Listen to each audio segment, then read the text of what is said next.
because the person is 19, would still be handled in the adult criminal court, would be handled in the family division. So it's raising the age one more year. It's already been raised to 18, will be raised to 19 as of July 1st, 2024. So the question is, the committee's been thinking about, do you push that date out any further? But the proposal you're looking at in front of you, Judge, is it pushes the date out, and sort of a skipping ahead. But if you look at the very last page, section 9, effective dates, B, right? B says sections 3 to 7 shall take effect on April 1st, 2025. So those are the sections that raise the age through the 19-year marks of this bill. So the proposal currently, in what you're seeing in front of you, would bump out that July 1st, 2024 date. Would that be about 9 months? Sorry, I got it. Yeah, 9 months. Hello? Okay.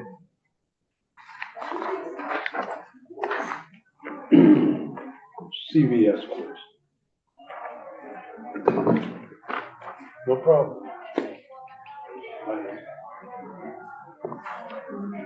Okay, sorry, Eric. That's all right.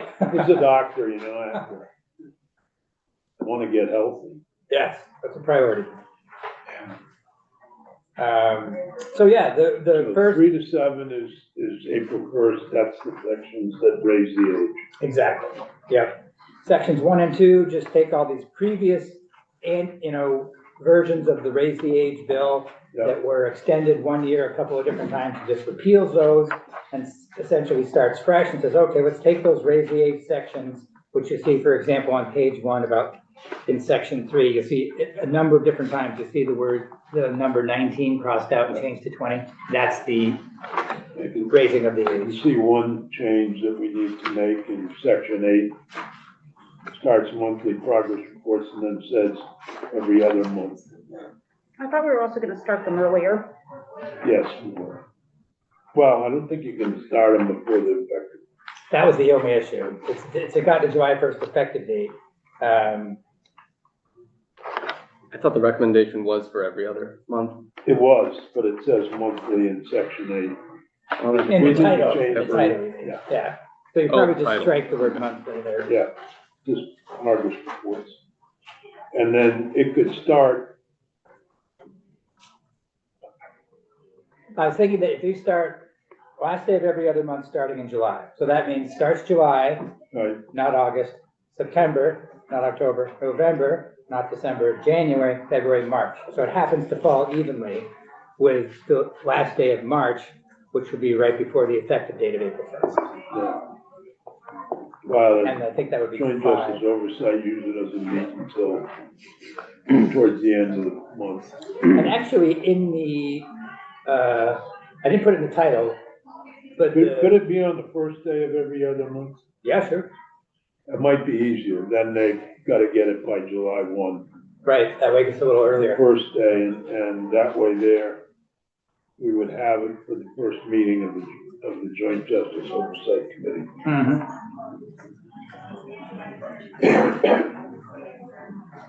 Unless there's an objection from the DCF.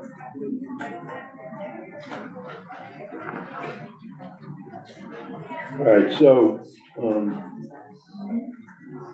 did I jump ahead here? Well, no, there was no, I already mentioned that other sections are essentially the technical aspect of raising the age at which someone can be charged in the family division, maximum age from 18 to 19. So that's all up through section 7. Then you were mentioning the next section, Senator Sears, which is about the reports. So sort of in conjunction with the date being bumped out to April, there's these now bi-monthly progress reports required from the Department for Children and Families. And they're actually provided not only to Justice Oversight, but to a number of other committees of jurisdiction as well. And then the contents of the reports are what you see on the second to last page, the 9, actually 11, because there's 2 on the next page, 11 different items. And that was discussed, the first draft of that was discussed when the committee talked about this, I think it was Wednesday. And then so there was some tweaking to the language, a couple of proposals or additional elements added. For example, number 2 was added. This is specifically referencing non-residential treatment programs, expanding capacity for them to provide community-based services. Number 3 was former number 2. That language was amended a little bit to make clear that that has to do with residential treatment programs, ensuring that they're used appropriately and to their full potential. You'll see in subdivisions 4 and 5, I think this was language recommended by the department to use expanding capacity, referring to both large contracts and provision of services to children with developmental disabilities. A little bit for the language change in number 6, establishing a stabilization program for children who are experiencing mental health crisis. Number 7 is the same, as is number 8. Numbers 9, 10, and 11 are new. You see number 9 deals with the data collection. I think the committee was talking about that last time. District-specific data on family services, workforce development, itemized as a number of factors. The only thing that jumps out at me is instituting a positive culture assumes that it doesn't have a positive culture right now. Right, right. So it might be improving or something of that nature. Because I do think that kind of is Yeah, thank you, Senator. For the record, Chris Winters, Commissioner of the Department for Children and Families, and yeah, I'm trying to think what the right language is, but well, whatever the right language is, I think improving is better than implementing. Definitely. Because I think you've been trying to have a positive culture. Absolutely. It's not your fault that it isn't as positive as. You could say improving the culture. I think that Yes. it really goes back to the being forced to hold kids in motel rooms or wherever, and police stations or whatever, that social workers are being asked to do, and then the assaultive behavior and that sort of thing. Certainly. And that's what's trying to get at there, but. So improving the culture might be a language. Well, I don't, Does that sound better? we could think about what, I don't, it doesn't matter to me as long as it doesn't kind of stick out at me that we're saying there isn't one right now. Right. For the record, Deputy Commissioner Erica Radke, I appreciate that, Senator Sears, maybe something about, bolstering the positive culture or something along those lines. That'd be fine. Bolstering. Look out. Yeah, good word. Sort of like brandishing a weapon. All right, so that takes us to the top of the last page. The last 2 elements proposed to be added to the report: installation of a comprehensive child welfare information system. This was talked about at the last meeting. And then lastly, you'll see that the funding piece, I think the committee wanted to move that, that had been in the introductory language, so we want to move that out as a separate element of the report. So plans for and measures taken to secure funding for the goals listed in this section. So each of the preceding goals, any plans and measures taken to secure funding. So just a note on the effective date, because it is very important that the repeal of the prior raise the age statutes, that happens immediately. That's sections 1 and 2. Section 8 is the reporting section, and this section is the effective date. Those all go into effect on July 1st. So they go into effect sooner, whereas the 3 to 7 are the raise the age pieces. They have the delayed effective date of April 1st. Any questions or comments for Eric from the committee? Eric, thank you. Good job. Sure, thanks. I wonder if TCF has any further comments or questions. Thank you, Senator. Good. Commissioner Winters. Good morning, thank you. I do feel compelled to just point out that I could be in this seat next year saying some of the same things that you're hearing me say this year. I hope I am not. I think we're gonna work very hard to improve our workforce. We've got a lot of things going in the right direction in terms of facilities. But I do want to just acknowledge that while I really appreciate this committee's work and the approach with this bill and an extension of our time to be ready for Raise the Age, I think the reality is I might be here next year. I certainly don't want to be here next year saying we either don't have the budget, we don't have the facilities, or we don't have the workforce.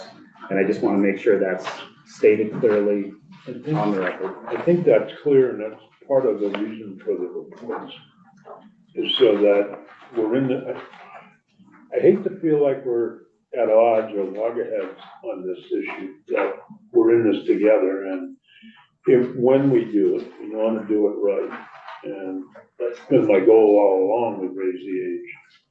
So from my perspective, as one member of this committee, and as chair of this committee, as chair of Justice Oversight, that's the reason for the reports too. So we're not taken blindly again by saying, well, we're not ready. And nobody knows why we're not ready. At least if we're not ready, we'll know why and the Justice Oversight. But I'm going to remain positive that we will be ready. That the key to the whole thing seems to be more and more the secure residential facility and beefing up some of the workforce and getting private contractors willing to run the secure facilities. So those are the real issues. And I'm not sure we solved the mental health crisis or all those other ones, but what the Columbia report seems to indicate to me anyway is that what you're gonna see is fewer kids as youth offenders, more kids diverted who are in that age group.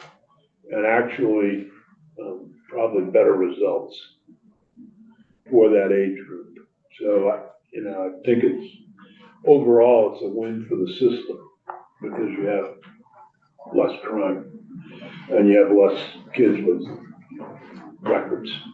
I think the reporting is great, and you'll be able to see the progress that we're making every couple of months. We'll be reporting in on that, and we'll have, like you said, a lot more data, a lot more information to inform our discussions early next year. You won't be taken by surprise, and our goal is to come in here with a lot of positive information and say, here's the progress that we're making, and here's when we think we'll be ready.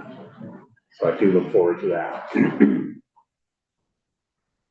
Any comments on changes to the report other than that one little section? Senator Rashid. Just a thought. What if we do the inverse, in which it is not paused, but we still receive these reports and then gauge whether or not a pause does in fact need to happen? Do you have any thoughts on that? I think if we don't do the pause, we are currently not ready, and I think it will have an adverse impact on our staff, on our care for the other kids that we're trying to take care of. I think we've said pretty clearly, and you've also heard from DCF staff, that we're not ready to do this right now, and that it would mean we would not implement this in a way that would be successful or that we would want to implement it. Nope. I actually heard that last night, by the way. I went to the SEA at a thing upstairs, and a couple of DCF people and corrections people approached me and asked me why I was doing this. And I explained the report, and they said, oh, that makes me more comfortable. I think there's a real concern that we can force it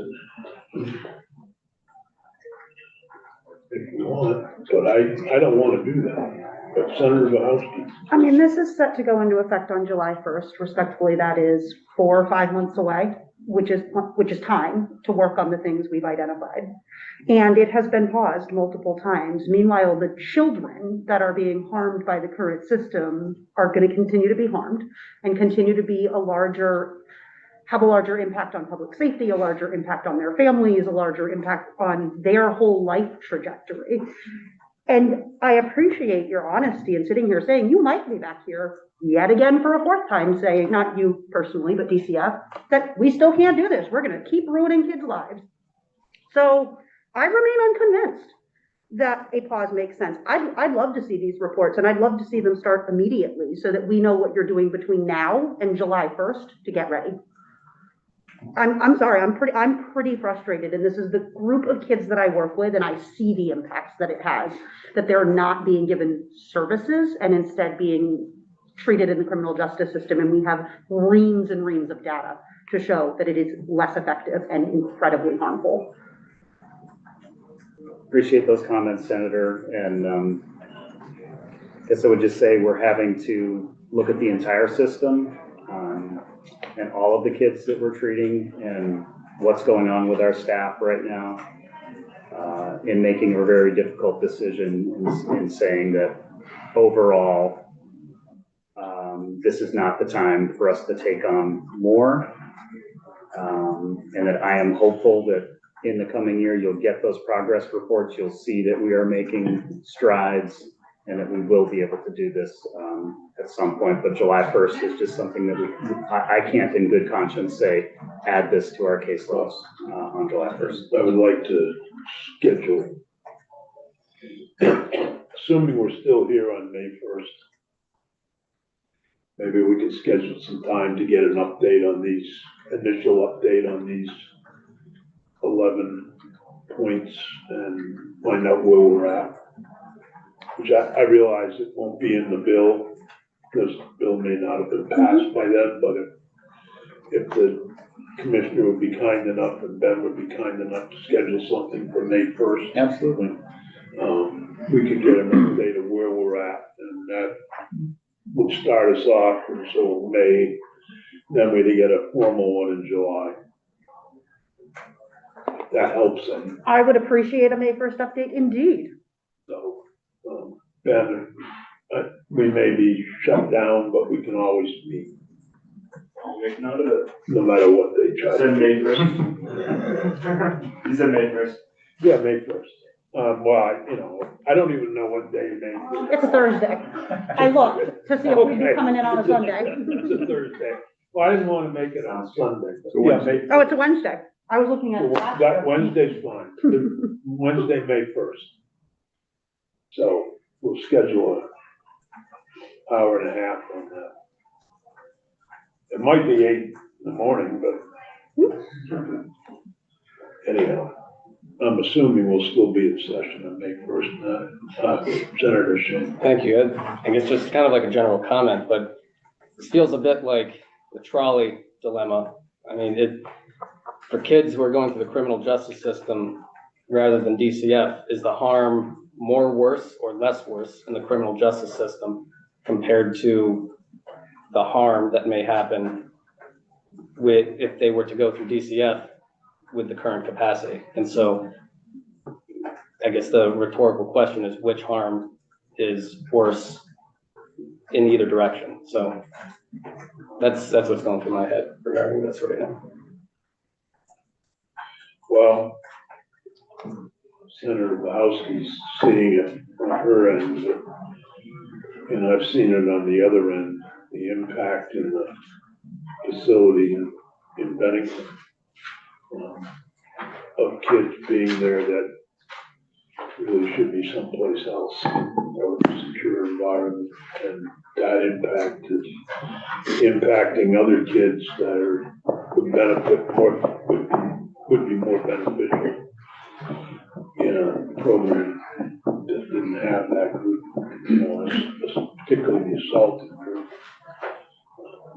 The kids are getting assaulted, staff are getting assaulted, and Senator Bowski's seeing it on the other end, and it's untenable and needs to change.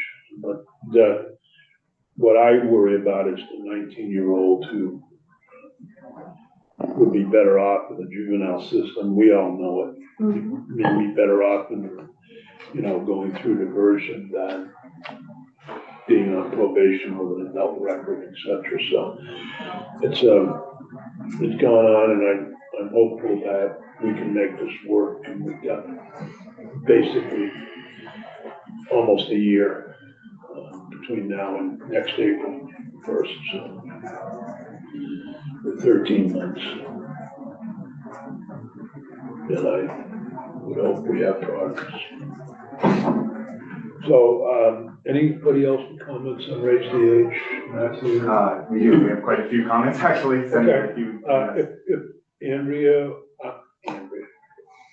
Annika or Tyler have any comments? I do. I know that that was sort of a rhetorical question when we were talking about what harm would be greater.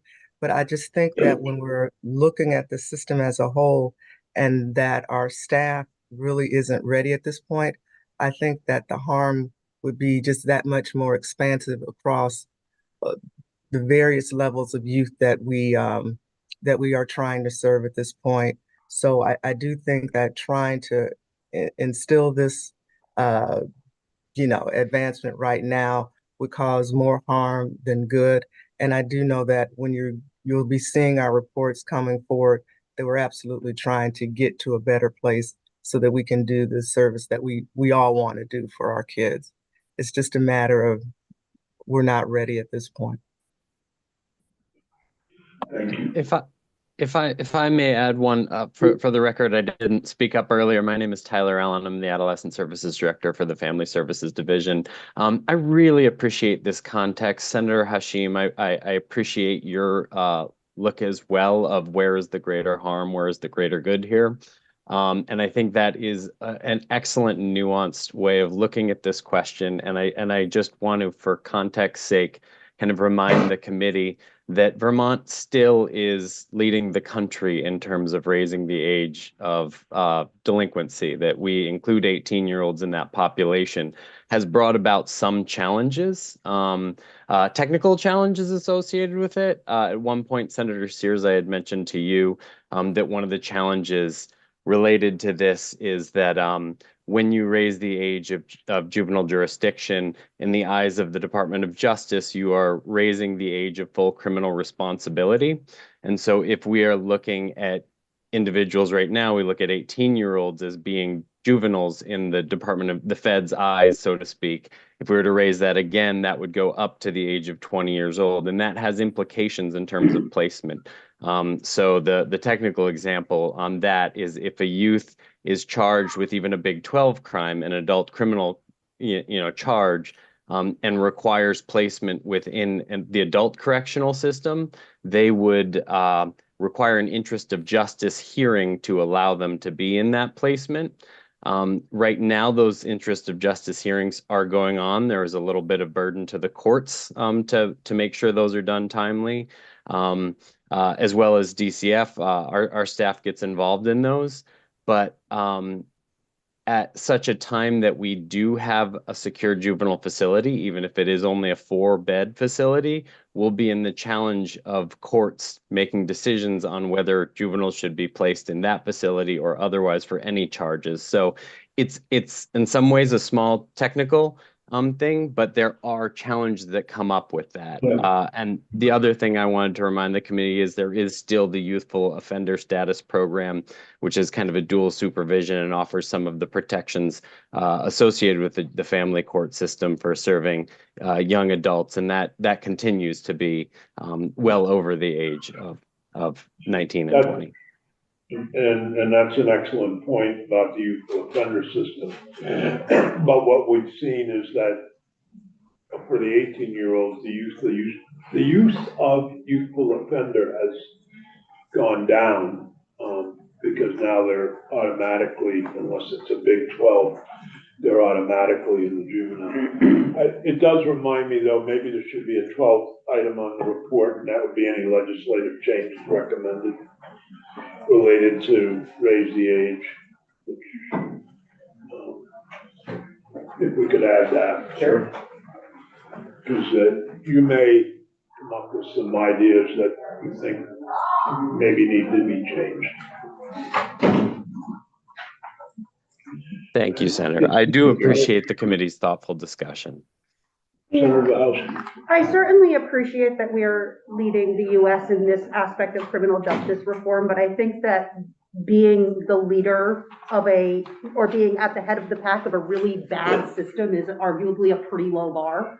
We have one of the highest prison populations in the world. It is a harmful, racist system. And so I want to be careful about saying, well, we're not as bad as everywhere else, and really strive towards being better, even if other places aren't following us. There are plenty of models around the world that are just much better than ours. So I want to be careful that we're not celebrating a bar that's being above a bar that's arguably underground. Thank you for that. I appreciate that, and the explicit call out as far as the disparate impact of the system. And I do think that in talking about us being, leaders as far as raise the age, it makes it that much more important, though, that we do it well and that we're deliberate in how it's rolled out. And I think that is